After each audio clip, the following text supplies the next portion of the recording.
নমস্কার, আমি মীনাক্ষী। শুরু করছি জবাব চায় বাংলা। রাজনীতিতে নতুনদের জন্য পুরনোদের জায়গা ছাড়তে হয়, এটা নতুন কি? কিন্তু সেই নতুনরা যদি নেতা মন্ত্রীর পরিবার থেকে হয় তাহলে অভিমান হওয়াটা খুব অস্বাভাবিক কিছু নয়, তাই তো? আর এখানেই স্বজন পোষণ বা পরিবারতন্ত্র চালানোর অভিযোগ বিরোধীদের। টিকিট না পেয়ে ক্ষোভ, দলত্যাগ এবছরের গোড়াতেই দেখেছে বাংলা, আর বছরের শেষে ফিরে এলো সেই একই ছবি।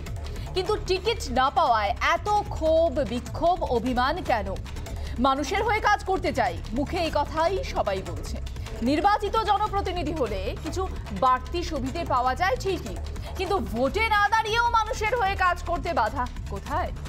ক্ষমতার একটা আলাদা সুখ আছে, আসলে সেই সুখ ত্যাগ করতে রাজি নয় কেউই। বিধানসভা নির্বাচনের আগে যারা তৃণমূল ছেড়ে বিজেপিতে গিয়েছিলেন, একক সংখ্যাগরিষ্ঠতা পাওয়ার পর তৃণমূলের প্রতি তাদের আস্থা হঠাৎ করেই যেন ফিরে এলো ম্যাজিকের মতো। সঙ্গে তারাও ফিরে এলেন পুরনো দলে। যাওয়া আসার খেলায় রাজনীতিতে নীতি নয়, ক্ষমতায় কি তাহলে নয়া ট্রেন্ড? আর যে বিষয়টা শুরুতে বললাম, স্বজন পোষণ, সেটাও কি এই ক্ষোভের অন্যতম কারণ নয়? কে যোগ্য আর কে অযোগ্য ভোট বাক্সে তার বিচার করবে সাধারণ মানুষ। কিন্তু এই ক্ষমতা কেন্দ্রিক রাজনীতি বা পরিবারতন্ত্রের রাজনীতির প্রয়োজনীয়তা কতটা? আজ এ বিষয়ে ডিবেট করব। শুরুতেই প্রতিবেদন।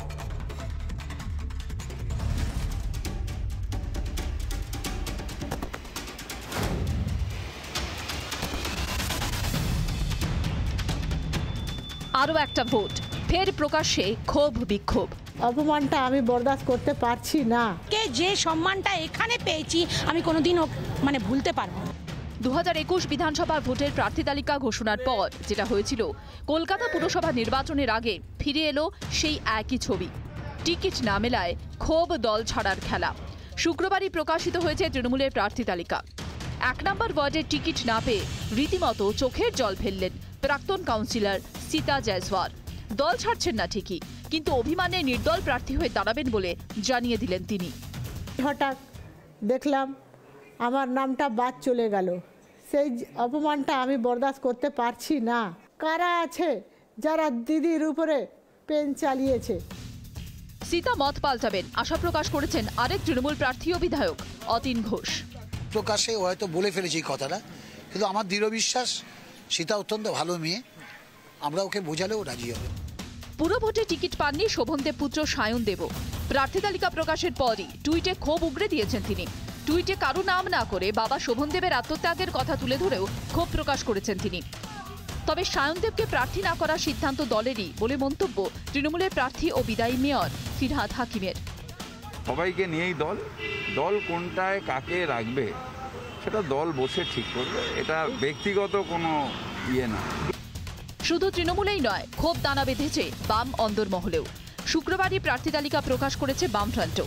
তালিকায় নাম না থাকায় ক্ষোভে সিপিএম ছাড়লেন 75 নম্বর ওয়ার্ডের প্রাক্তন কাউন্সিলর বিলকিস বেগম। এদিন ফিরহাদ হাকিমের হাত ধরে তৃণমূলে যোগ দিলেন তিনি। যে অসম্মান করা হয়েছে ওখানে, যেভাবে আমাকে অপমান করা হয়েছে, আজকে আমি বাধ্য হয়ে আমাকে যে সম্মানটা এখানে পেয়েছি আমি কোনোদিনও ভুলতে পারবো না। প্রার্থী তালিকা প্রকাশের পর তৃণমূলের এই কোন্দলকে কটাক্ষ করতে ছাড়েনি বিজেপি। তৃণমূল কংগ্রেস পরিবারতন্ত্র থেকে মুক্ত হতে পারল না। তৃণমূল কংগ্রেস এক দল এক পদের তত্ত্বকে প্রতিষ্ঠিত করতে পারল না। যে সমস্ত মানুষকে এলাকার মানুষ কার্যত প্রত্যাখ্যান করেছে, বহু ক্ষেত্রে তাদের চাপের কাছে মাথা নত করে তাদেরই নির্বাচনে প্রার্থী করেছে। এখন প্রশ্ন হচ্ছে, প্রার্থী তালিকা ঘোষণার পরই কেন এত ক্ষোভ, অসন্তোষ? তাহলে কি দলের থেকে ক্ষমতাকেই বড় করে দেখছেন জনপ্রতিনিধিদের একাংশ? কিছুদিন আগেই বিজেপি ছেড়ে তৃণমূলে যোগ দিয়েছেন বাবুল সুপ্রিয়। কেন্দ্রীয় মন্ত্রিত্ব থেকে তাকে বাদ দেওয়ার পরই এই সিদ্ধান্ত। তৃণমূল ক্ষমতায় ফিরতেই একে একে দলে ফিরেছেন রাজীব বন্দ্যোপাধ্যায়, সব্যসাচী দত্তের মতো বহু নেতা। মানুষের জন্য কাজ করার তাগিদ নাকি ক্ষমতার লোভ? এই ক্ষোভের পেছনে উঠে আসছে আরও একটা তত্ত্ব, স্বজন পোষণের। তৃণমূলের প্রার্থী তালিকায় একাধিক হেভিওয়েট নেতা মন্ত্রীর পরিজনকে প্রার্থী করা হয়েছে, যাদের মধ্যে রয়েছেন খোদ মুখ্যমন্ত্রীর ভ্রাতৃবধূ কাজরি বন্দ্যোপাধ্যায়। টিকিট পেয়েছেন চন্ডিমা ভট্টাচার্যের ছেলে ও শশী পাঁজার মেয়েও। সেটি কি সায়নদেবের অভিমানের কারণ নয়? নতুনদের জন্য জায়গা করতে পুরনো বেশ কয়েকজনকে বাদ দিতে হয়েছে, তাতেই গোঁসা হয়েছে সীতা জয়সওয়ালের মতো আরও অনেকের। পরিবারতন্ত্র নাকি ক্ষমতার লোভ? এই ক্ষোভ বিক্ষোভের নেপথ্যে ঘুরে ফিরে চলে আসছে এই দুটি তত্ত্বই। রিপাবলিক বাংলা। দল নয়, টিকিটেই মজে রাজনীতি, এই নিয়ে আজ ডিবেট করবো। আমার সঙ্গে যারা রয়েছেন, আমার সঙ্গে এই মুহূর্তে রয়েছেন প্রাক্তন তৃণমূল কাউন্সিলর সীতা জয়সওয়াল, রয়েছেন বিজেপি মুখপাত্র সন্ময় বন্দ্যোপাধ্যায়, রয়েছেন সিপিআইএম নেতা শতরূপ ঘোষ স্টুডিও থেকে, রাজনৈতিক বিশ্লেষক সৌরভ প্রিয় দত্ত স্টুডিও থেকে। সকলকে স্বাগত রিপাবলিক বাংলায়। আমি শুরুতেই চলে যাব সীতা জয়সওয়ালের কাছে। সীতা দেবী, আপনি দলের প্রার্থী তালিকা ঘোষণার পর ক্ষোভ প্রকাশ করলেন। আপনি বলছেন কলম অন্য কেউ চালিয়েছে প্রার্থী তালিকা নির্বাচনের সময়। আপনি নির্দল প্রার্থী হয়ে দাঁড়াবেন। রাজনীতি করতে হলে কি টিকিট পাওয়াটা জরুরি? প্রার্থী পদটা এতটাই গুরুত্বপূর্ণ যে প্রার্থী পদ না পেলে ক্ষোভ আসে, অভিমান আসে?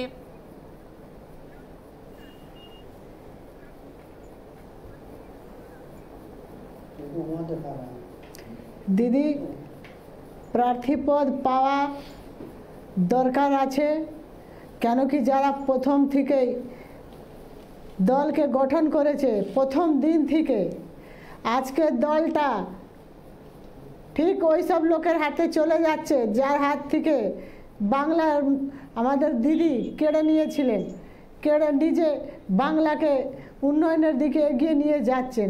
এখন সেই ক্ষমতা ওদের হাতে আবার চলে যাচ্ছে। এখন সবাই তৃণমূল, তাহলে পুরনো তৃণমূলরা কোথায়? কোথায় পুরনো তৃণমূল? শুধুমাত্র পুরনো তৃণমূলের হাত থেকে ক্ষমতা চলে যাচ্ছে, নতুন তৃণমূলরা জায়গা দখল করে নিচ্ছে, এটাই আপনার ক্ষোভের কারণ, নাকি আপনি ব্যক্তিগতভাবে টিকিট পাননি বলে আপনার ক্ষোভ?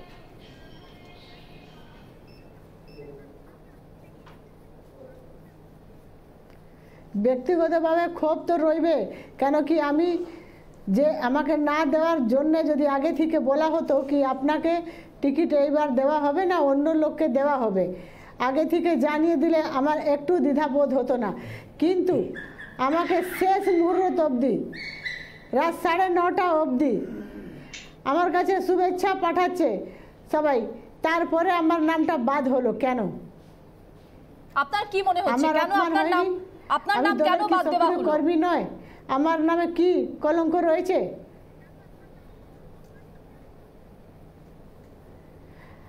আমার মনে হচ্ছে কি যারা এখন দলকে কেনা বেচা করছে, যারা তৃণমূলের শত্রু হয়ে ভবিষ্যতে দাঁড়াবে, তৃণমূলকে জড় থেকে উপড়ে ফেলে দেবে, তারা এইসব কাজ করছে। দলকে কেনা বেচা মানে বুঝলাম না। মানে আপনি বলতে চাইছেন কি যে প্রার্থী নির্বাচনের ক্ষেত্রে টাকার খেলা হয়েছে? আজকে আমরা মহিলা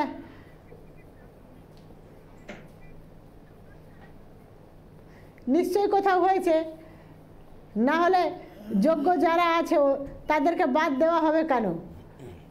বাদ দেওয়া হবে কেন? দুর্দিনে তো আর কাউকে তো পাত্তা দেখা যায়নি, কোনো পাত্তাই পেলাম না আমরা। এত দুর্দিন গেল পার্টির, এত আপদ বিপদ গেল, যেই জিনিস পুরো বিশ্বের মানুষ দেখেনি সেই সব জিনিসগুলো আমরা দেখেছি। করোনা পরিস্থিতি, আমফান গেল, এই লকডাউন গেল, তার মধ্যে কোথায় ছিল দরদিরা কোথায় ছিল? রাস্তা নেবে আমরা জীবনের ঝুঁকি নিয়ে কাজ করেছি, তা সত্ত্বেও আমরা মেনে নিতাম। যদি আগে বলে দেওয়া হতো কি না তোমাদেরকে এবার দেওয়া হবে না, তোমরা শান্ত থাকবে, লাস্ট অবধি অন্ধকারে রাখবে কেন? দিদিকে বেরিয়ে যাবার পর আমাদের নামে পেন চললো কেন? সীতা দেবী, বলা হয় Trinamool Congress one man army, যেখানে একটা পরিবারের কথা শোনা হয়, নির্দিষ্ট কয়েকজন ব্যক্তির কথা শোনা হয়। সেখানে আপনি যে অভিযোগটা করছেন প্রার্থী নির্বাচনের ক্ষেত্রে টাকার খেলা হয়েছে, সেখানে আপনি যেটা বলছেন যে দিদির কলমের পরেও আরও কলম চলেছে, আপনার মনে হয় যে আপনি যেটা বলছেন একটা সঙ্গত ব্যাপার, মানে যার বাস্তব ভিত্তি আছে?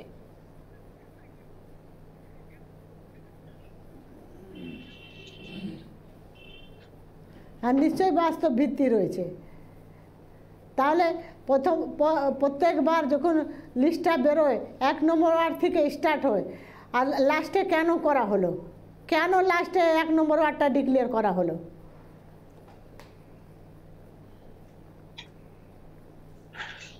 আপনি বলছেন আপনি প্রথম থেকে পুরনো তৃণমূল কংগ্রেস, আপনি সেই ক্ষেত্রে আপনি এখন টিকিট না পেয়ে নির্দল প্রার্থী হয়ে দাঁড়াতে চাইছেন, তাহলে আপনার তৃণমূল কংগ্রেসের প্রতি যে দায়বদ্ধতা সেই জায়গা থেকে কি আপনি সরে যাচ্ছেন না? কারণ নির্দল প্রার্থী হলে ভোট কাটাকাটি হবে, তৃণমূল কংগ্রেসেরও তো ভোট কাটবে, তাহলে আপনি যে দলে আছেন সেই দলকে আপনি তাহলে বিপদে ফেলছেন দলের প্রতি আনুগত্যের জায়গা থেকে। আমি বিপদে ফেলছি না, আমার পাশে মানুষ রয়েছে, আমি আবার ভোটে জিতে আবার দিদির কাছে আশীর্বাদ নেব। সীতা দেবী, আপনি আমাদের সঙ্গে থাকুন। সন্ময় বন্দ্যোপাধ্যায়ের কাছে যাব। সন্ময় বাবু, দল নয় টিকিটেই মজে রাজনীতি, যেটা বিধানসভা নির্বাচনের সময় থেকে আমরা দেখছি, এখন পুরো নির্বাচনের ক্ষেত্রেও তাই। যখন টিকিট না পেয়ে ক্ষোভ, অভিমান, দলত্যাগ, নির্দলে দাঁড়ানো, এইগুলো আমরা দেখে এসেছি। এগুলো নয়া ট্রেন্ড কি এই মুহূর্তে রাজনীতিতে দাঁড়িয়ে? কোনো দল কিন্তু নিজের দায়িত্ব তারা এড়াতে পারে না এই ক্ষেত্রে। আমি সেটা উদাহরণ দিয়ে যদি বলি, আজ তৃণমূল কংগ্রেস ছেড়ে যিনি কংগ্রেসে গেলেন, বা আজ সিপিএম ছেড়ে যিনি তৃণমূল কংগ্রেসে গেলেন, যে দল তাদেরকে নিল, যে সময় নিল, যে পরিস্থিতিতে নিল, সেখানে এই যে একটা রাজনীতির নয়া ট্রেন্ড চালু হচ্ছে, সেটাতে কিন্তু সেই দলও যুক্ত হয়ে গেল, সেই দলও তার দায় তাকেও নিতে হবে। সন্ময় বাবু। না মীনাক্ষী, এটা নয়া ট্রেন্ড নয়, এই দশকের ট্রেন্ড। আমি যদি একটু ব্যাখ্যা করি, 2011-র পরে এই ট্রেন্ডটা কিন্তু একটা মারাত্মক। 2011-র আগে এই ট্রেন্ডটা ছিল না, যেটা রিসেন্ট ফেনোমেনা। এটা যে একটা দলে টিকিট পেলাম না, আরেকটা দলে চলে গেলাম, সেই দলে আবার জিতলাম, কি আবার পুরোনো দলে ফিরে গেলাম। সীতা জয়সওয়াল কি বলছেন যে আমি নির্দল হয়ে দাঁড়াবো, আমি মানুষের আশীর্বাদ পাবো, আমি জিতবো, আমি আবার দিদির কাছে চলে যাবো, আবার দিদির কাছে চলে যাবো, তৃণমূল কংগ্রেসে ব্যাক করবে। এখন সীতা জয়সওয়াল কি যদি অন্য কোনো রাজনৈতিক দল পুনর্বাসন দেয় এবং তিনি যদি জেতেন, তাহলে তো তিনি আগেই ডিক্লেয়ার করছেন যাবেন। যেমন ধরুন বাপি ঘোষ, আমাদেরই এটা ভুল, আমরা অস্বীকার করে তো লাভ নেই। বাপি ঘোষ বলে একজন কাউন্সিলর ছিলেন, বিজেপি টিকিটে জিতলেন, তৃণমূলের টিকিট না পেয়ে আবার ফিরে গেলেন তৃণমূলে। ফলে স্বাভাবিকভাবে এটা একটা ট্রেন্ড, এই দশকের ট্রেন্ড, এবং এটা ঘটছে। যেমন ধরুন এই পার্থ মিত্র 8 নম্বর ওয়ার্ডে আজকে দেখলাম কংগ্রেসের ক্যান্ডিডেট হয়েছেন, তৃণমূলের ক্যান্ডিডেট হতে পারেননি।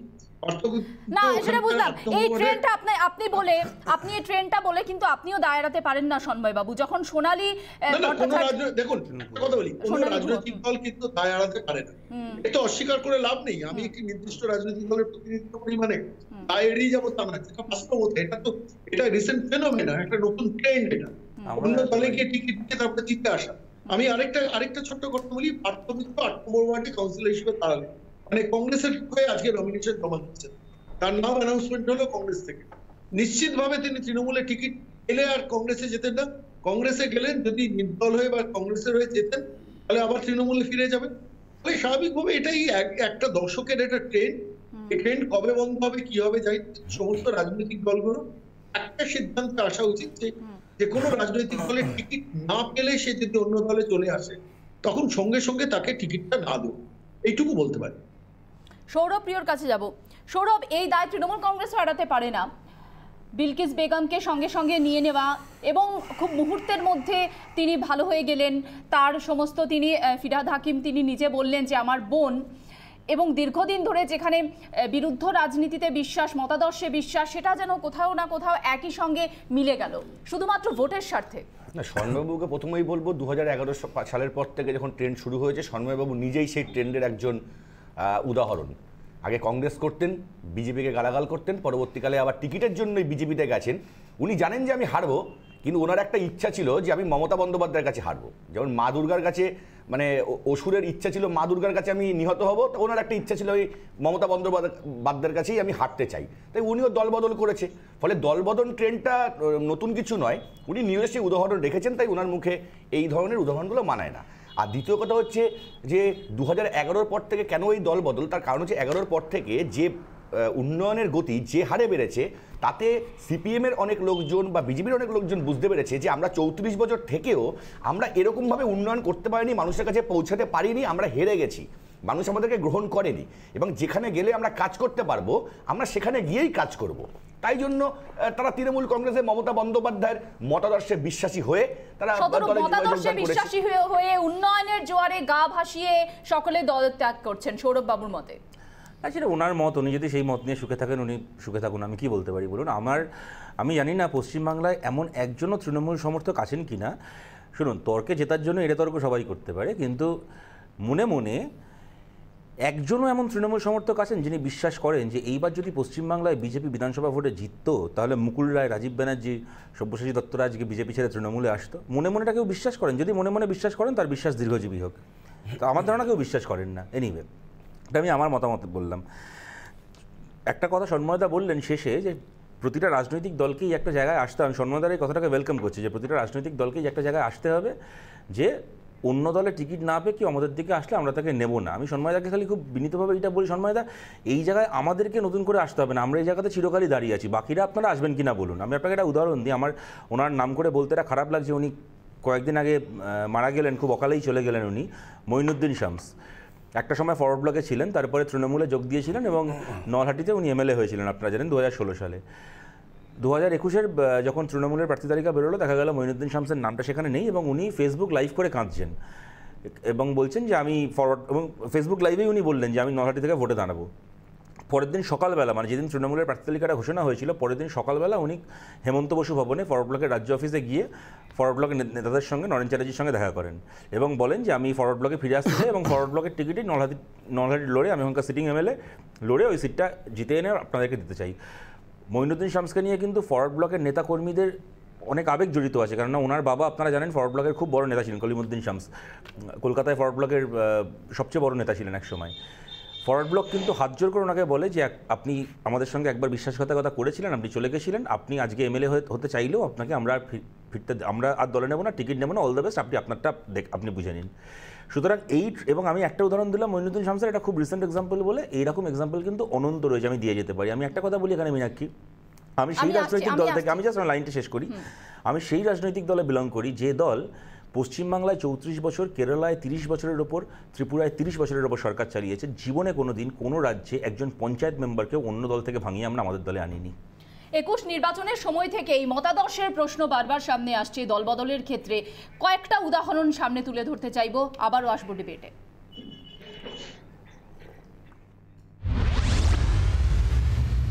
ওনারা তো ট্রেডমিলে হাঁটতে হাঁটতে বাজেট তৈরি করেন, আর আমাদের খুব দায়িত্ব নিয়ে সব পুঙ্খানুপুঙ্খ মানুষের মত নিয়ে তৈরি করতে হয়। এই অভিষেক, পার্থদা, ববিদা এরা আমাকে গ্রহণ করেছেন, আমি তাতে কৃতজ্ঞ এবং দলের কর্মী হিসাবে এনারা যে কাজ দেবেন সেটাই। কিন্তু একটা মিনিমাম সৌজন্য সতীর্থর সঙ্গে দেখানো উচিত ছিল। আমি সেদিন এতটাই অপ্রস্তুত ছিলাম যে আমি দলীয় কার্যালয়ে দলীয় কর্মীদের সাথে কথা বলছি আর সেখানে টিভিতে আমায় দেখতে হয়েছে যে আমি এই দপ্তরের মন্ত্রী থেকে আর একটা দপ্তরে চলে গেছি। আমি সত্যি অনুতপ্ত এবং আমার মনে হয় ভুলটাকে স্বীকার করলে কোথাও কোনো অন্যায় নেই। আমাকে তখন ভুল বোঝানো হয়েছিল। আহা কি আনন্দ আকাশে বাতাসে, এটা বলে হীরক রাজার দেশের গান না, এটা হীরক রাজার দেশেরই গান, কিন্তু পশ্চিমবঙ্গ যাতে হীরক রাজার রানী বা হীরক রাজার দেশের না হয় সেটার বিরুদ্ধে লড়াই করাটাই একটা কি বলবো একটা রিজলিউট হিসেবে নিয়েছি। প্রধানমন্ত্রী হিসেবে দেখতে চাই এবং তার মধ্যে সেই পপুলার মানুষদের মধ্যে মমতা ব্যানার্জি যে অন্যতম, সেই সম্বন্ধে কি কোনো সন্দেহ আছে তোমার মনে? নিশ্চয়ই নেই। 2014-তে মোদিজি ওয়াজ দ্য হোপ, তো 2024-এ আমি যে দলে আছি তার পুরোধা যিনি, তিনি সেই মানে হোপফুল লিস্টের মধ্যে টপে থাকবেন, এটা বলার মধ্যে তো কোনো টেকনিক্যাল, গ্রামাটিক্যাল, পলিটিক্যাল মিস্টেক তো নেই। আবারও সেই ক্ষোভ, আবারও সেই বিক্ষোভ এবং অভিমান আমরা দেখেছি। সায়নদেব তিনিও টুইট করেছেন কিছুক্ষণ আগে, সকালের দিকে তিনি টুইট করেছেন যেখানে তিনি ক্ষোভ, অভিমান সমস্ত উগড়ে দিয়েছেন। আমি এখানে আবার সীতাদেবীর কাছে যাব, আমার সঙ্গে রয়েছেন তিনি। সীতাদেবী, যেভাবে আমরা একের পর এক ক্ষোভ দেখছি, অভিমান দেখছি, বিশেষ করে তৃণমূল কংগ্রেসের এই প্রার্থী তালিকা প্রকাশের পর, কি কারণে প্রার্থী তালিকা প্রকাশের পর এত ক্ষোভ, এত অভিমান বলে আপনার মনে হয়?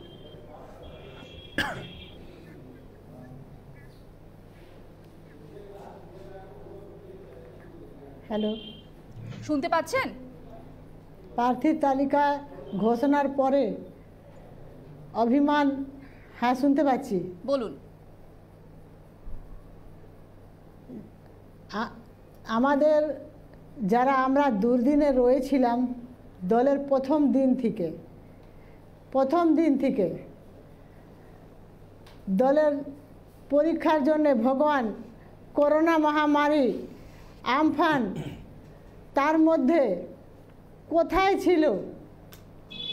ছিল যারা আজকে দল দরদি হয়ে উঠেছে অনেকে? তখন তো এই কোঅর্ডিনেটর নিজের জীবনের ঝুঁকি নিয়ে আমরা সবাই রাস্তায় নেমে কাজ করেছি।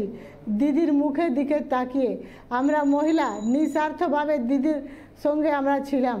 দিদির মুখ দেখে আমরা দলের পক্ষের হয়ে কাজ করছি। আমরা তো নিজের জীবনে ঝুঁকি নিয়ে দলটা করেছি। আজকে আপনি বলছেন এটা যে আপনি না জানিয়ে আপনি দুঃসময়ে কাজ করেছেন, কিন্তু একই সঙ্গে এটাও তো সত্য নতুন প্রজন্মকে এগিয়ে দেওয়া প্রয়োজন। নতুন প্রজন্মকে এগিয়ে দেওয়া প্রয়োজন, সেটাও তো প্রত্যেকটা দলেরই একটা এক্সারসাইজ হয় সেটা।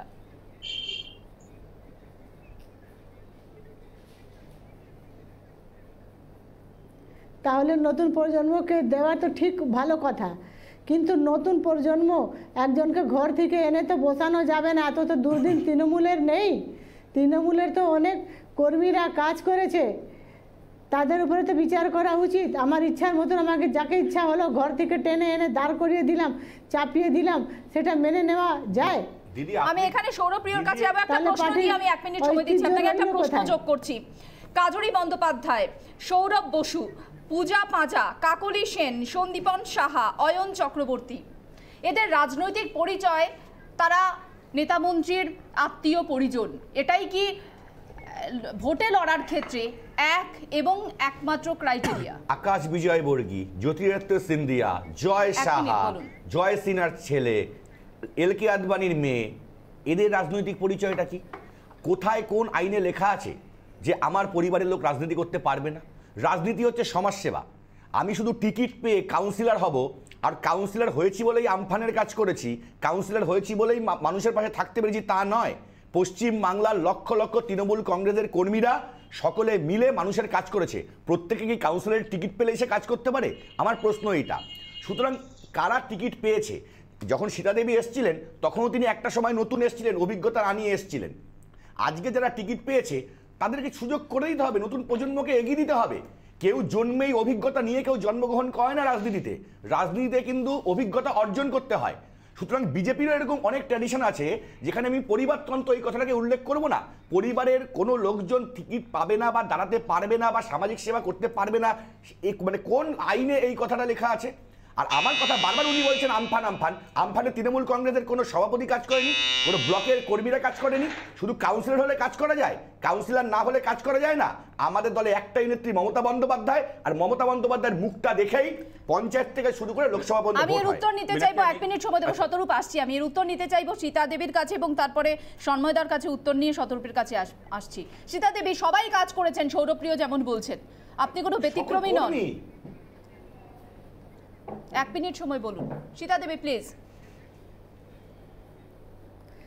দাদা ঠিকই বলছেন কি সবাই কাজ করেছে, কিন্তু এই জিনিসটা দেখে নেওয়া উচিত কি কার কার ওয়ার্ডে কারা তৃণমূলের কর্মীরা যারা নেতৃত্ব দিচ্ছেন কিংবা কর্মী তারা পাশে থেকে পাবলিকের কাজ করেছেন।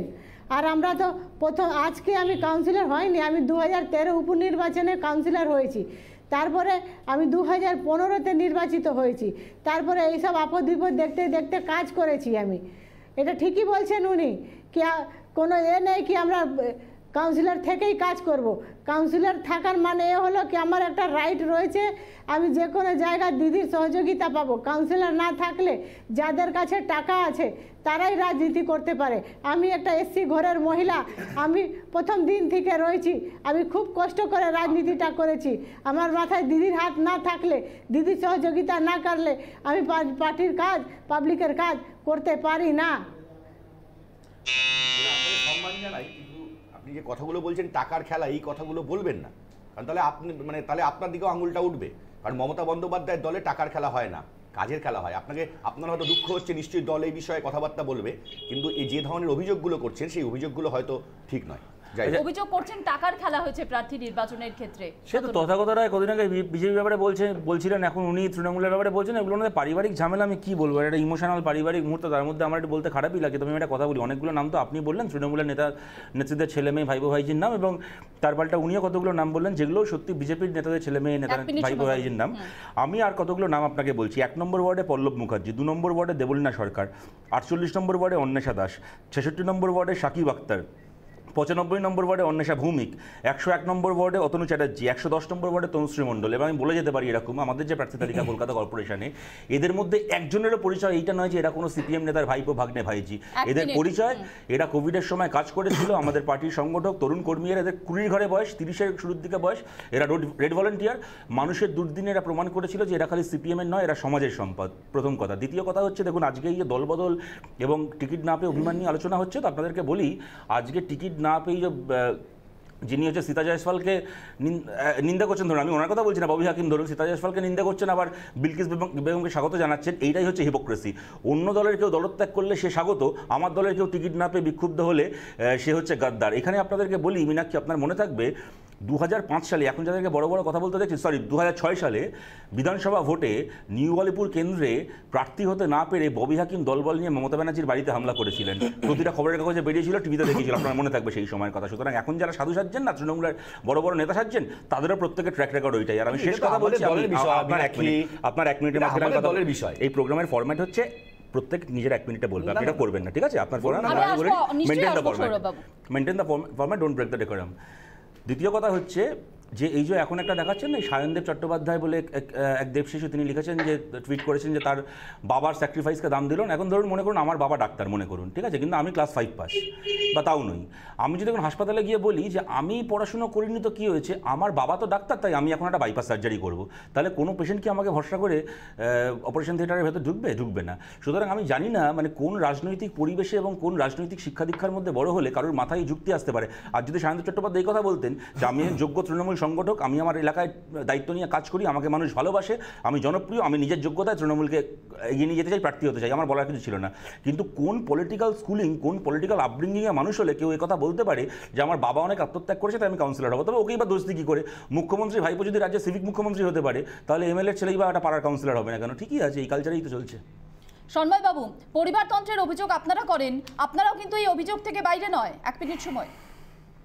দেখুন একটা কথা বলি, প্রথমত সৌরভ এখানে বসে অনেক বড় বড় কথা বলছিলেন না, আপনাকে সৌরভকে আমি পরিষ্কারভাবে বলে রাখি, এ রাজ্যের একটা জালিয়াত সরকার, একটা তোল্লাবাজ পরিবারের বিরুদ্ধে লড়াই করতেই আমি বিজেপি থেকেছি, দয়া করে অন্যদের সঙ্গে গুলোবেন না।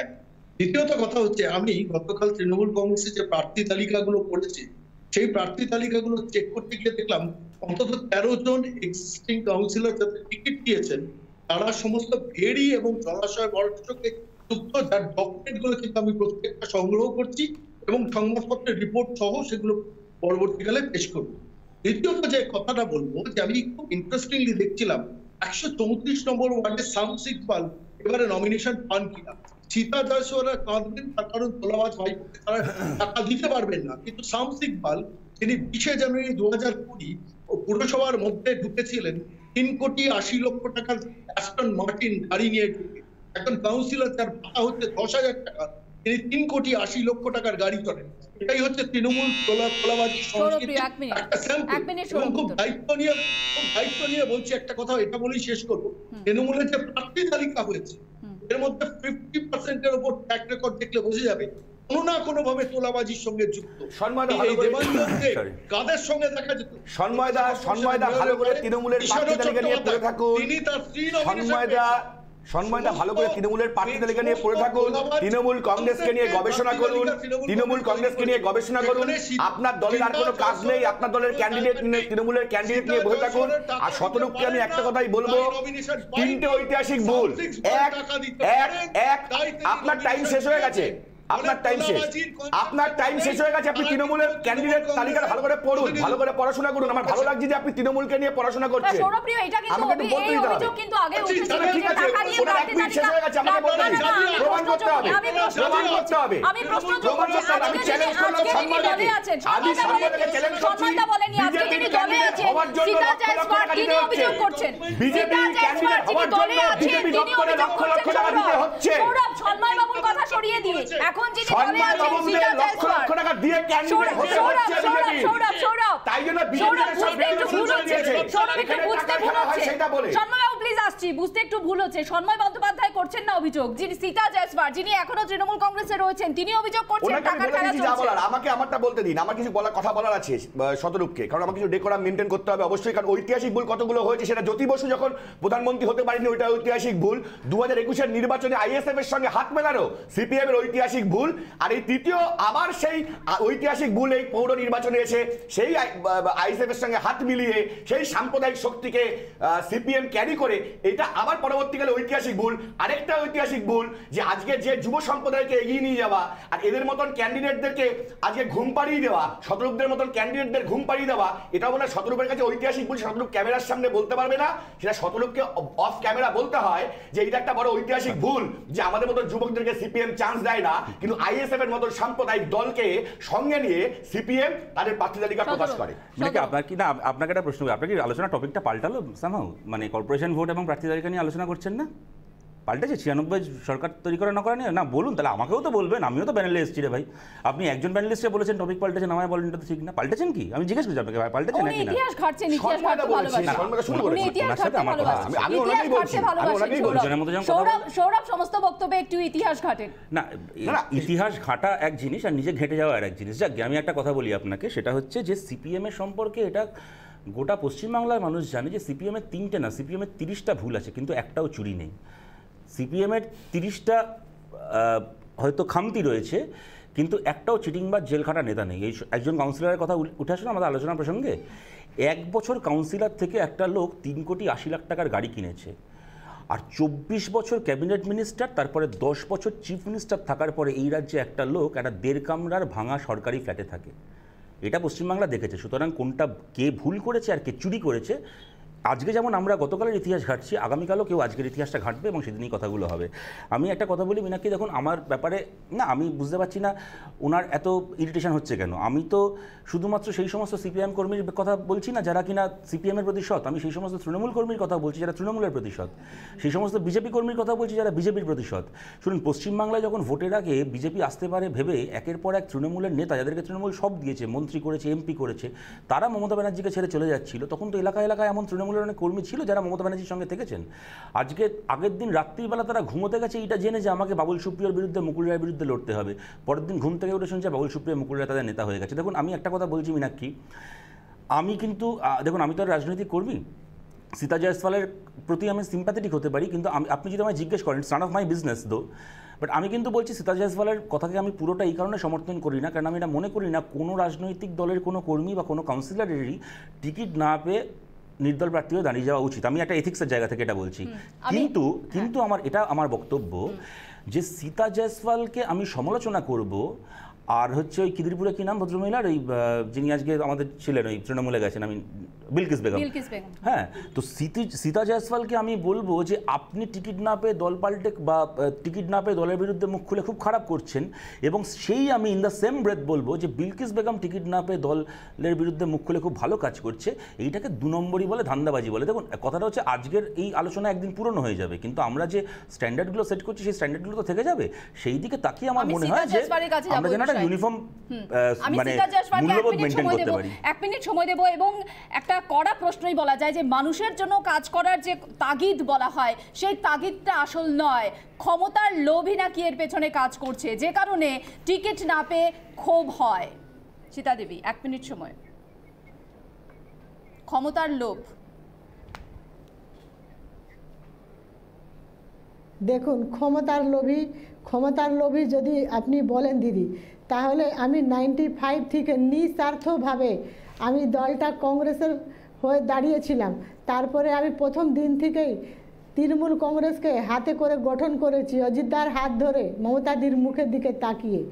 আর আজকে একটা সম্মানীয় জায়গাতে এনে দুম করে আমাকে কিছু না বলে অপমান করাটা, এটা কি উচিত? এটা আমি দিদির কাছে আমি নিজের অপমানের জন্যে আমি ওনার সামনে বিচার চাই। কি দিদি, আমার কি অপমান? আমি মহিলা, আপনার দিকে তাকিয়ে রাজনীতি করতি। যদি না দেওয়ার থাকে তাহলে আগে থেকে বলা উচিত ছিল কি তোরা টিকিট পাবি না, তোরা তোদের জায়গা অন্য কাউকে দেওয়া হবে, আমি মেনে নিতাম। কিন্তু টিকিট ডিক্লেয়ার হচ্ছে রাত 9:30 আমাকে শুভেচ্ছা আসছে, তারপরে আমাকে বলা হচ্ছে কি তোমার নাম বাদ। সীতাদেবী, এখানে একটা প্রশ্ন আমাকে যোগ করতে হচ্ছে। আপনার এই কথা আমি হুবহু 3 মাস আগে, সীতাদেবী এই কথা হুবহু 3 মাস আগে আমি সোনালী গুহর মুখে শুনেছি, যখন তিনি বলছেন আমাকে না জানিয়ে কেন করা হলো, এবং তিনি কাঁদছিলেন। সেই কান্নার ছবি আজকে আপনার ক্ষেত্রেও সেই ছবির পুনরাবৃত্তি হলো। আপনি বলছেন 95 সাল থেকে আপনি দলের সঙ্গে যুক্ত, এতটাই যদি দলের প্রতি আপনার আনুগত্য থাকে তাহলে একটা টিকিট সেটা কি গৌণ হয়ে যায় না? সেখানে দল কি বড় জায়গা নেয় না? তাহলে কেন অভিমান বারবার প্রকাশিত হচ্ছে আপনার নানান বক্তব্যে? সেটা শুধুমাত্র না জানিয়ে করার জন্য? খুব বড় জায়গাতেই রয়েছে দলের ভালোর জন্য। দিদি দলের ভালোর জন্যে, মানুষের কাজ করার জন্যে। আমি তো দলের থেকেই দলের ভালো চাইছি, আমি দল তো ছেড়ে চাইছি না। আমি মিনাক্ষী, আমি একটা কথা বলতে পারি? আচ্ছা, আমি একটা কথা বলছি। কদিন আগে যখন তথাগত রায় এই অভিযোগগুলো আনলেন যে বিজেপিতে প্রার্থী এবং মহিলাদেরকে ব্যবহার করে টিকিট, মানে টাকা এবং মহিলাদেরকে ব্যবহার করে টিকিটের আদান প্রদান হয়েছে, তখন আমরা এই কথা বলেছিলাম এবং তখন ইনফ্যাক্ট তৃণমূলও সেটাকে নিয়ে খুব লাফালাফি করছিল। এখন আবার সেই তৃণমূলের লোকেরাই বলছেন যে দলের ভেতর টাকা ফাঁকা এসব হয় না, এইসব নিয়ে এটা আমাদের দলের ব্যাপার, অন্য দলের নয়। আমরা তখনও এটা বলেছিলাম যে ইলেকশনে বেআইনি টাকা ব্যবহার করা এবং মহিলাদেরকে পণ্য হিসেবে ব্যবহার করা কখনো কোনো দলের আভ্যন্তরীণ বিষয় হতে পারে, এটা সামাজিক এবং আইনি অপরাধ। 2 নম্বর কথা হচ্ছে, দলে নিজের প্রত্যাশা পূরণ না হলে দলের ভেতরই সেটাকে বলা উচিত, দলের বাইরে বেরিয়ে যাওয়া উচিত নয়। এই কথাটা পৃথিবীতে যার মুখেই মানাক না কেন, এটা তৃণমূলের নেতাদের মুখে এই কারণে মানায় না। তার কারণটা হচ্ছে তৃণমূলের জন্মটাই হয়েছে, মমতা বন্দ্যোপাধ্যায় কংগ্রেসের সভানেত্রী হতে পারেননি, শোভন মিত্রের কাছে সাংগঠনিক ভোটে হেরে গেছিলেন, কংগ্রেস ভেঙে বেরিয়ে পশ্চিমবাংলায় তৃণমূল তৈরি করেছে, তারপরে সাকসেসফুল হয়েছেন উনি। তারপরে আমাকে 10টা সেকেন্ড দিন। তারপরে মমতা বন্দ্যোপাধ্যায় নিঃসন্দেহে সাকসেসফুল হয়েছেন, ওনাকে মানুষ গ্রহণ করেছে, উনি মুখ্যমন্ত্রী হয়েছেন, সব সত্যি।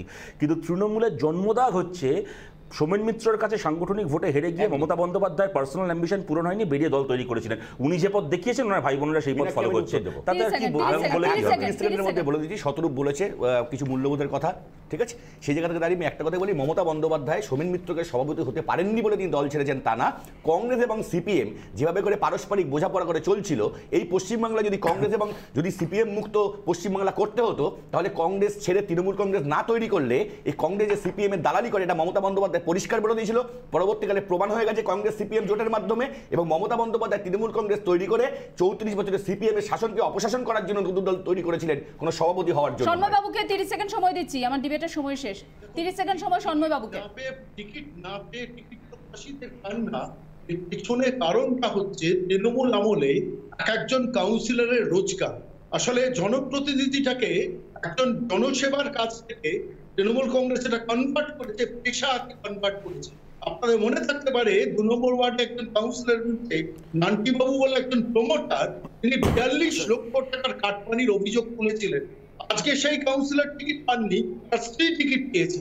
ফলে জনসেবার জন্য, যে জনপরিষেবার জন্য নির্বাচিত জনপ্রতিনিধি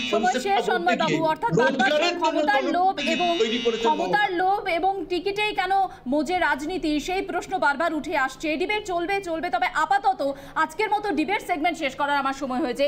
যারা যোগ দিলেন আমার সঙ্গে অনলাইনে এবং যারা স্টুডিওতে এলেন, সকলকে ধন্যবাদ জানাচ্ছি। ছোট্ট একটা বিরতি নিচ্ছি, বিরতির পর ব্রেকিং সেগমেন্ট নিয়ে ফিরছি, সঙ্গে থাকুন।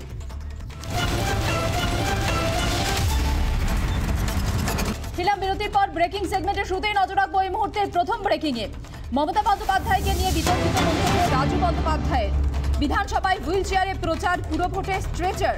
আগামীতে স্ট্রেচারে প্রচার করবেন তৃণমূল নেত্রী। রাজু বন্দ্যোপাধ্যায়ের মন্তব্যে ইতিমধ্যেই নানা মহলে শোরগোল। গোপালনগরে একটি সভায় বিজেপি নেতা রাজু বন্দ্যোপাধ্যায় এমন মন্তব্য করেছেন। হুইল চেয়ারের পর ব্যানার্জি কি বলছেন? বিজেপি আন্দোলন করতে জানে, আন্দোলনের ও জানে না। দিদি ভাই, এই যে কিছুদিন আগে নির্বাচন গেল, আর বিজেপি এমন আন্দোলন করেছিল, আপনাকে বাঁচার জন্য মানুষকে ধোঁকা দিয়ে খোঁড়া সেজে হুইল চেয়ারে ঘুরে বেরিয়েছিলেন। আর বিজেপি এবার এমন আন্দোলন করবে না, আবার এবার আর হুইল চেয়ারে নয়, এবার আপনাকে স্ট্রেচারে শুয়ে শুয়ে প্রচার করতে হবে, দেখিয়ে দেবে ভারতীয় জনতা পার্টি কাকে আন্দোলন বলে। আমাদের সঙ্গে তৃণমূল কংগ্রেস মুখপাত্র দেবাংশু ভট্টাচার্য রয়েছেন টেলিফোনে। দেবাংশু, রাজু বন্দ্যোপাধ্যায়ের বক্তব্য আপনি শুনলেন, আপনার প্রতিক্রিয়া? দেখুন, এদের প্রতিক্রিয়া দেওয়া মানে হচ্ছে নিজেকে ছোট করা, জানেন তো। প্রথম কথা হচ্ছে এই লোকটা কামারহাটিতে 35,000 ভোটে হেরেছে, রাস্তায় প্রচার করতে গিয়ে সাধারণ মানুষের রাগের বহিঃপ্রকাশ তিনি চোখের সামনে দেখেছেন, তেল নিয়ে, গ্যাসের দাম নিয়ে।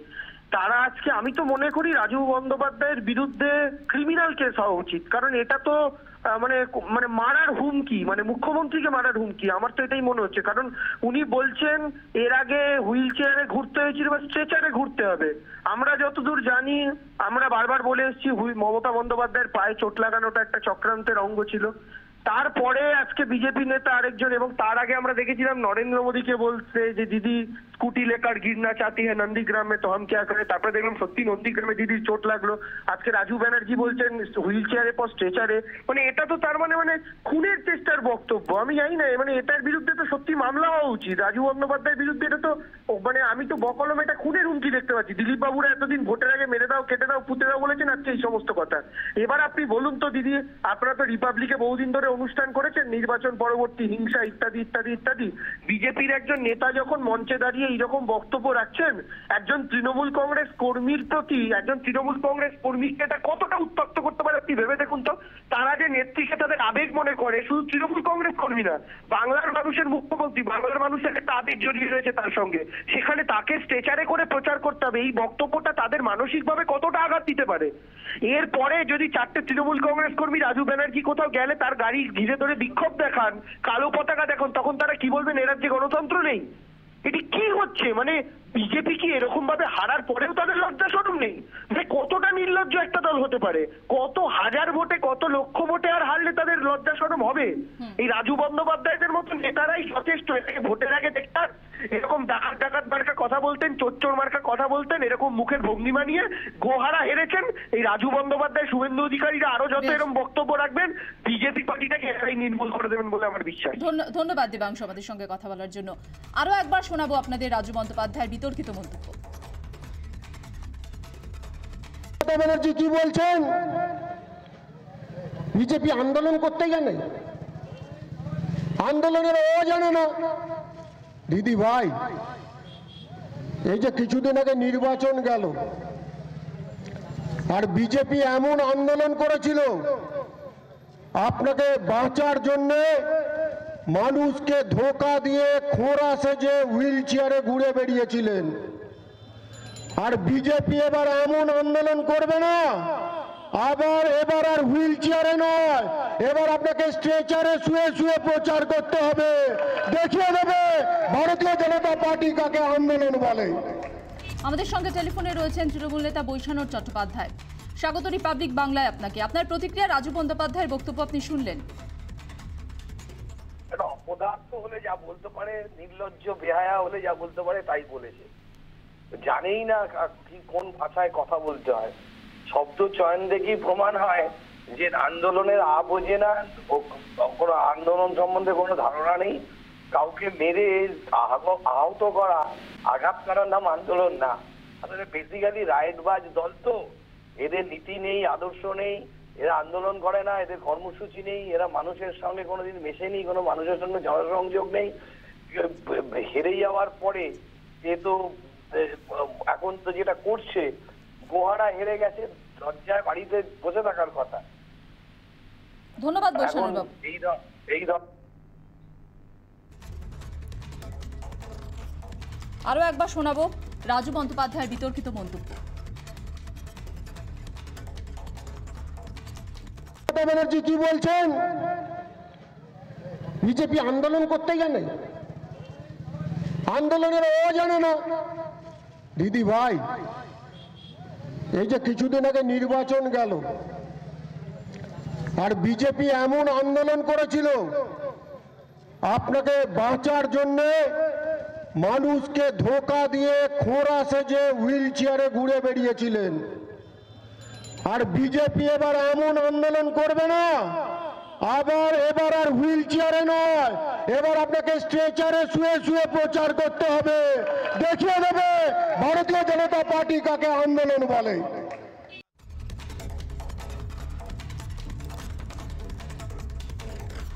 নজর রাখবো পরবর্তী খবরের দিকে। ব্রেকিং সেগমেন্টের দ্বিতীয় ব্রেকিং, যা জবাব চায় বাংলার ডিবেট সেগমেন্টে, যেখানে সীতা জয়সওয়াল তিনি অভিযোগ করলেন টাকা নিয়ে টিকিট বিলি করছে তৃণমূল কংগ্রেস। জবাব চায় বাংলা, রিপাবলিক বাংলার জবাব চায় বাংলা অনুষ্ঠানে কিছুক্ষণ আগে এই অভিযোগ করেন তিনি, বিস্ফোরক প্রাক্তন তৃণমূল কাউন্সিলর সীতা জয়সওয়াল। কি বললেন তিনি ডিবেটে, শুনুন। আমার মনে হচ্ছে কি যারা এখন দলকে কেনা বেচা করছে, যারা তৃণমূলের শত্রু হয়ে ভবিষ্যতে দাঁড়াবে, তৃণমূলকে জড় থেকে উপড়ে ফেলে দেবে, তারা এইসব কাজ করছে। দলকে কেনা বেচা মানে বুঝলাম না, মানে আপনি বলতে চাইছেন কি যে প্রার্থী নির্বাচনের ক্ষেত্রে টাকার খেলা হয়েছে? আজকে আমরা মহিলা নিশ্চয়ই কোথাও হয়েছে, না হলে যোগ্য যারা আছে তাদেরকে বাদ দেওয়া হবে কেন? সীতা জয়সওয়ালের এই বিস্ফোরক বক্তব্য এবং তাকে কেন্দ্র করে ইতিমধ্যে রাজনৈতিক তরজা তুঙ্গে।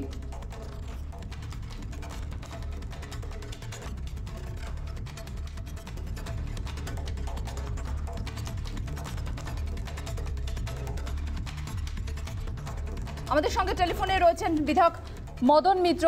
মদনবাবু, আপনাকে স্বাগত রিপাবলিক বাংলায়। সীতা জয়সওয়াল তিনি অভিযোগ করছেন তৃণমূল কংগ্রেসের প্রার্থী নির্বাচনের ক্ষেত্রে টাকার খেলা হয়েছে। মদনবাবু শোনা যাচ্ছে? আমরা যোগাযোগ করার চেষ্টা করছি মদন মিত্রের সঙ্গে। সীতা জয়সওয়াল যিনি প্রাক্তন কাউন্সিলর তৃণমূল কংগ্রেসের, তিনি প্রার্থী তালিকায় তার নাম না দেখে তিনি ক্ষোভ প্রকাশ করেন। তার অভিমান হয়েছে বলে তিনি জানান। নির্দল প্রার্থী হিসেবে তিনি প্রতিদ্বন্দ্বিতা করবেন পুরসভা নির্বাচনে, এমনটা তিনি জানান। জবাব চায় বাংলার ডিবেটে তিনি হাজির হয়েছিলেন কিছুক্ষণ আগে, সেখানে তিনি একটি বিস্ফোরক অভিযোগ করলেন। তার অভিযোগ তৃণমূল কংগ্রেসের প্রার্থী তালিকার নির্বাচনের ক্ষেত্রে, প্রার্থী নির্বাচনের ক্ষেত্রে টাকার খেলা হয়েছে। তিনি ঠিকই বলেছেন কিছুক্ষণ আগে জবাব চায় বাংলার ডিবেটে। আবারও শোনাবো আপনাদের।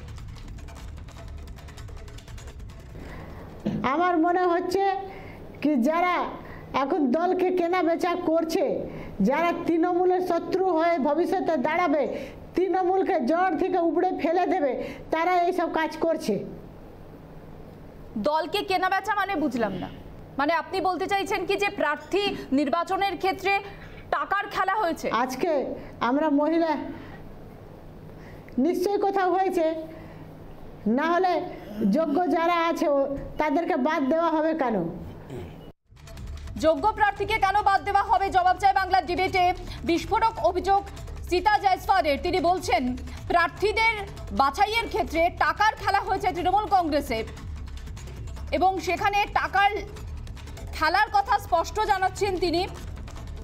টাকা নিয়ে প্রার্থী বাছাই করা হয়েছে, এমনটাই অভিযোগ সীতা জয়সওয়ালের। কিছুক্ষণ আগে জবাব চায় বাংলার ডিবেটে এমনটা অভিযোগ করেন তিনি, এবং তিনি প্রার্থী হতে না পেরে তার ক্ষোভ উগরে দিচ্ছিলেন, অভিমান তিনি প্রকাশ করছিলেন। তিনি নির্দল প্রার্থী হিসেবে প্রতিদ্বন্দ্বিতা করবেন পুরো নির্বাচনে, এমনটাই জানিয়েছিলেন। এবং জবাব চায় বাংলা ডিবেটে তিনি বিস্ফোরক অভিযোগ করলেন টাকার খেলা হয়েছে প্রার্থী বাছাইয়ের ক্ষেত্রে তৃণমূল কংগ্রেসে।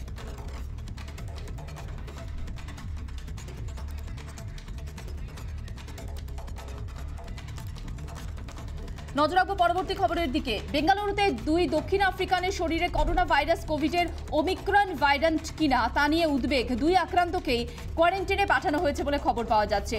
এই যে নতুন প্রজাতি, সেই নতুন প্রজাতি ভাবাচ্ছে কিন্তু, এবং যার কারণে ইতিমধ্যে প্রধানমন্ত্রী নরেন্দ্র মোদী একটি বৈঠক করেন।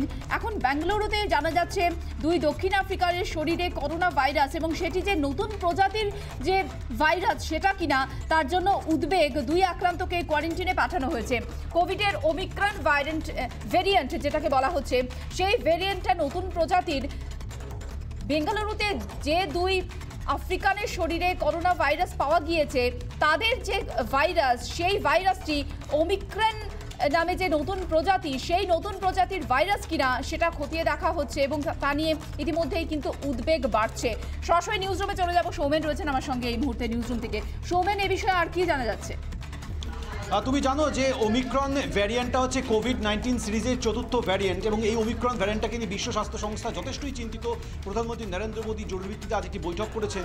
যেদিনকে তিনি বৈঠক করেছেন সেদিনকে বেঙ্গালুরু কর্তৃপক্ষ জানাচ্ছে যে দক্ষিণ আফ্রিকা থেকে আগত 2 বাসিন্দার শরীরে, অর্থাৎ দক্ষিণ আফ্রিকার তারা নাগরিক, তাদের শরীরে কোভিড-19 ভাইরাস প্রমাণিত হয়েছে, কিন্তু সেই ভাইরাসটা ওমিক্রন ভাইরাস কিনা সেটা স্পষ্ট নয়। তার জন্য জিনোম সিকোয়েন্সের প্রয়োজন। তাদেরকে আপাতত কোয়ারেন্টাইনে পাঠানো হয়েছে এবং নতুন করে দ্বিতীয়বার ওমিক্রন ভাইরাসের অস্তিত্ব প্রমাণের জন্য জিনোম সিকোয়েন্সিংয়ের জন্য পাঠানো হয়েছে। তবে বেঙ্গালুরু কর্তৃপক্ষ প্রশাসন তারা জানাচ্ছে যে উদ্বেগের কিছু নেই, কারণ 1 নভেম্বর থেকে 26 নভেম্বর পর্যন্ত দক্ষিণ আফ্রিকা থেকে মোট 94 জন এসছেন। তার মধ্যে 2 জন দক্ষিণ আফ্রিকানের শরীরে পাওয়া গেছে, বাকি 92 জনের শরীরে কোনো কোভিড-19 অস্তিত্ব পাওয়া যায়নি। তাই এতটা উদ্বেগের কোনো কারণ নেই, কিন্তু সাবধানের মার নেই। তাই তারা জিনোম সিকোয়েন্সের জন্য পরীক্ষার জন্য পাঠিয়েছেন। এটা একটা।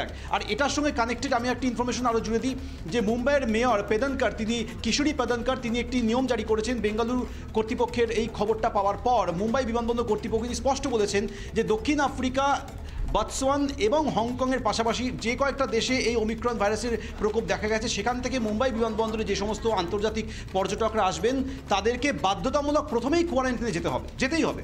কোয়ারেন্টাইনে যেতে হবে, তাদেরকে পরীক্ষা করা হবে। পরীক্ষা যদি নেগেটিভ রিপোর্ট পায় তবে তাদেরকে বিমানবন্দরে বাইরে প্রবেশ করতে দেওয়া হবে, অর্থাৎ মহারাষ্ট্র বা মুম্বাইতে প্রবেশ করতে দেওয়া হবে। আর যদি কোনোভাবে কোভিড-19 অস্তিত্ব ধরা পড়ে তাহলে তাদেরকে যা যা ট্রিটমেন্ট করা সেই ট্রিটমেন্ট করা হবে। এই মুম্বাইয়ের মেয়রের এই নির্দেশ জারির পর মুম্বাই বিমানবন্দর কর্তৃপক্ষ কঠোর অবস্থান গ্রহণ করেছে। আজ রাত থেকেই এই নিয়ম জারি হয়ে যাচ্ছে মুম্বাই বিমানবন্দরে। তবে যে খবরটা দিয়ে তুমি শুরু করেছিলে, বেঙ্গালুরু বিমানবন্দর কর্তৃপক্ষ তারা স্পষ্ট জানিয়েছে যে না, এখনই আশঙ্কার কোনো কারণ নেই। জিনোম সিকোয়েন্সিং এর থেকে স্পষ্ট হবে যে সেই 2 জন আক্রান্ত ব্যক্তির শরীরে ওমিক্রন ভাইরাস আছে কিনা। ধন্যবাদ সৌমেন।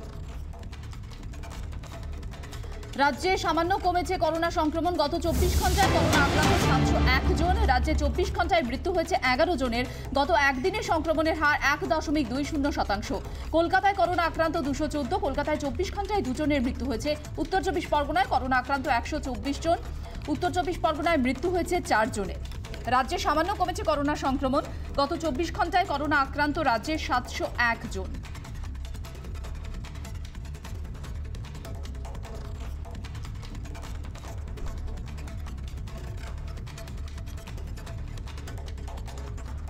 নজর রাখবো পরের খবরের দিকে। পরের যে ব্রেকিং কোভিডের নয়া প্রজাতি সেটি ভাবাচ্ছে। কিছুক্ষণ আগে যে খবর তুলে ধরছিলাম আপনাদের সামনে, বিভিন্ন জায়গাতে তার জন্য তৎপরতা ইতিমধ্যেই শুরু হয়ে গিয়েছে সংক্রমণ রোধ করার জন্য। সংক্রমণ রোধে তৎপরতা। নির্দেশিকা মহারাষ্ট্র সরকারের। গণপরিবহনে কোভিড বিধি মান্যতা, বিধি না মানলে জরিমানা, 1000 টাকা পর্যন্ত জরিমানা। কোভিডের এই নয়া প্রজাতির সংক্রমণ আটকাতে কড়া নিয়ম মহারাষ্ট্র সরকারের। আর কি কি নিয়ম মহারাষ্ট্র সরকারের পক্ষ থেকে জানানো হচ্ছে, বিস্তারিত জানাবেন পৌলমী রয়েছেন সরাসরি নিউজ রুম থেকে আমার সঙ্গে। পৌলমী, আর কি নিয়মের কথা বলা হচ্ছে মহারাষ্ট্র সরকারের পক্ষ থেকে? একেবারে মীনাক্ষী, ওমিক্রন নতুন যে করোনার ভেরিয়েন্ট তা নিয়ে গোটা বিশ্ব যেমন চিন্তিত, পাশাপাশি কেন্দ্রের যে স্বাস্থ্যমন্ত্রকও চিন্তিত। প্রধানমন্ত্রী নরেন্দ্র মোদী আজ বৈঠক করেছেন। তবে একাধিক রাজ্য, মহারাষ্ট্র, দিল্লি, হরিয়ানা এবং একই সঙ্গে রাজস্থান, বেশ কিছু রাজ্য কড়া নির্দেশিকা জারি করেছে। তার মধ্যে অন্যতম হচ্ছে মহারাষ্ট্র। মহারাষ্ট্রে যারা অন্যান্য রাজ্য থেকে এই রাজ্যে আসবে তাদের প্রত্যেকেরই কোভিড টেস্ট বাধ্যতামূলক এবং একই সঙ্গে তাদের প্রত্যেককেই কোয়ারেন্টাইনে থাকতে হবে। দক্ষিণ আফ্রিকা থেকে যারা আসবে এই রাজ্যে, বিশেষ করে মহারাষ্ট্রে, সেক্ষেত্রে অবশ্যই প্রত্যেককে কোয়ারেন্টাইনেই থাকতে হবে। এবং সব থেকে বড় বিষয়, আমরা জানি যে গণপরিবহনের ক্ষেত্রে কোভিডের সংক্রমণ সব থেকে বেড়ে যাওয়ার আশঙ্কা এবং সেই দিকটি মাথায় রেখে কড়া অনুশাসন মেনে চলার কথা বলা হচ্ছে। এবং একই সঙ্গে যে 4 চাকার যে ভেহিকেলগুলো রয়েছে, অর্থাৎ 4 চাকার গাড়িগুলোতে যারা কোভিড বিধি মানবে না তাদের জন্য 500 টাকা জরিমানা। এবং যে সমস্ত বাসগুলিতে ড্রাইভার, কন্ডাক্টররা যারা কোভিড প্রোটোকল না মেনে যাত্রীদেরকে বাসে অতিরিক্ত সংখ্যায় তুলবে তাদের প্রত্যেকের জন্য 500 টাকা করে জরিমানা। এবং বেশ কয়েকটি নিয়মের কথা তাহলে বলা হচ্ছে মহারাষ্ট্র সরকারের পক্ষ থেকে এই তৎপরতা কোভিড সংক্রমণ রোধে। আপাতত ধন্যবাদ পৌলমী তোমাকে। বিদায় নিচ্ছি জবাব চাই বাংলা থেকে। ব্রেকিং সেগমেন্ট শেষ করছি। এরপর দেখুন 294 দেশের 1 নম্বর হিট নিউজ শো। নজর থাক রিপাবলিক বাংলায়। নমস্কার।